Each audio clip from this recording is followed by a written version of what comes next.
Welcome back, Captain Stancom here, and this is the latest installment of the definitive guide to every clone trooper LEGO has ever made. And this is a subset of my Know Your LEGO Clones series here on YouTube. And if you're interested in watching the rest of that series, I'll provide a link in the description below. And as usual, before we get started, I'm just going to ask that you please subscribe to this channel. I put a lot of work into this, and I've got a bunch of videos out so far, and I have a bunch more in the works. So be sure to not only subscribe, but turn on notifications, so that way you know as soon as the newest video drops. And with that being said, let's jump into the video. So today's Clone Trooper is the second version of the original Shock Trooper, released in 2008.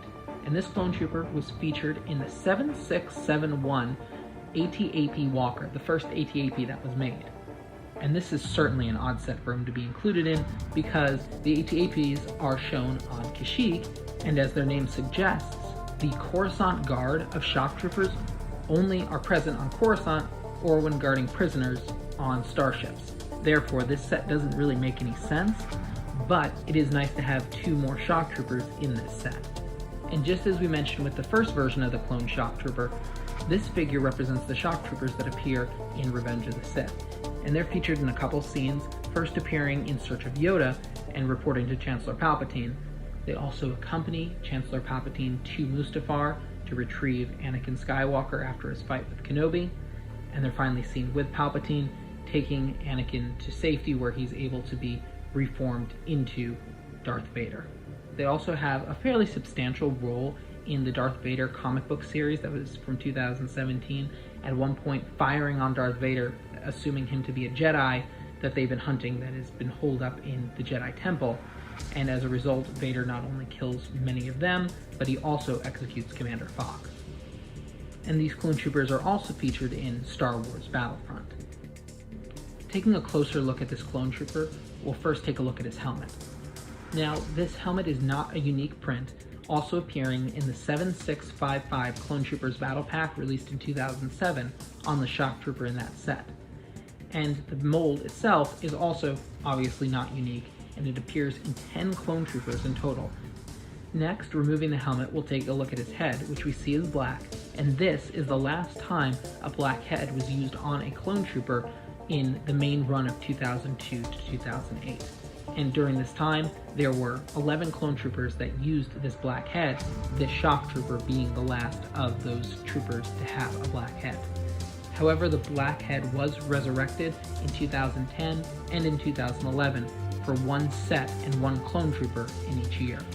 Next, his torso is also not unique, appearing on that Shock Trooper from the Clone Trooper Battle Pack, and you can see that it is a standard white Clone Trooper's armor that has had red added to both of the chest plates as well as the belt on the front of the torso, and then on the back of the torso, red has been added to the belt as well. And attached to his torso, his arms are white, and as with every single Clone Trooper LEGO has ever made, they are unprinted. And his hands are black, which are very common among Clone Troopers, with all but 10 of the Clone Troopers ever made having black hands. And finally, his legs actually are unique. This is the only time in LEGO Star Wars where a Clone Trooper has both a white waistband as well as white legs, all of which are unprinted. Now, this Clone Trooper doesn't have any accessories, and his weapon is actually a really interesting situation. So on the front of the box for the AT-AP, as well as on the instruction manual, the Shock Trooper on the ground clearly has a shortened DC-15, better known as a DC-15S. However, when you look at how to build the Clone Trooper, both of the troopers in this set are not shown to have any weapons with them, assumingly they're placed in the AT-AP at some point during the build. And that is just the case. On page 13, step number 15, the Clone Trooper's weapons are placed inside the AT-AP.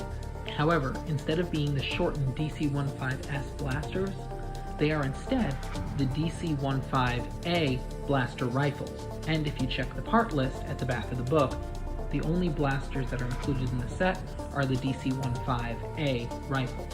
So obviously that's just a small difference, but it is interesting to see that the product that is on the front of the box is not what you actually get inside the box. Just showing a little bit of LEGO's inconsistency that has been with us for a long time. And as of summer 2022, this Clone Trooper costs an average of $8 to $11, depending on whether you purchase him new or used. And there you have it, the second version of the original Shock Trooper. and that's where we're going to leave it until the next installment. And that next installment will be the first of the Clone Wars clone troopers that have been made. And I'm really excited to get into that part of the series because the Clone Wars are my favorite part of not only LEGO Star Wars, but Star Wars as a whole.